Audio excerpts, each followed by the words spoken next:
Hello everyone, আসসালামু আলাইকুম। আজকে চলে আসলাম নতুন একটি কাজের ভিডিও নিয়ে।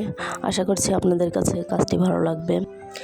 স্ক্রিনে দেখানো টোট ব্যাগের ছবিটি আমার বড় মেয়ে কোনো এক পেজ থেকে স্ক্রিনশট নিয়ে বলছিল যে এরকম করে আমাকে একটি টোট ব্যাগ বানিয়ে দিও।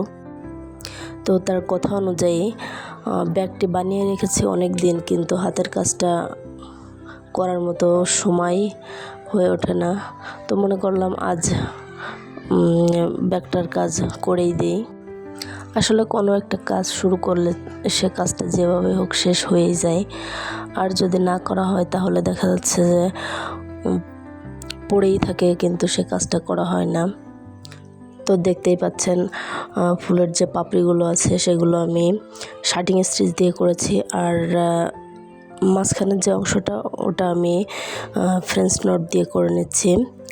আর ওই ব্যাগটিতে যে কালারের সুতা দিয়ে কাজটা করা আছে, আমি চেষ্টা করেছি সেই কালারের ভেতরে আমার কাছে যে কালারগুলো তার কাছাকাছি আছে সেই কালারগুলো দিয়ে কাজ করতে যতটা পেরেছি চেষ্টা করেছি। আর ওখানে ব্যাগের কালারটা ছিল ক্রিম কালার, আর আমার ব্যাগটা হয়ে গেছে সাদা।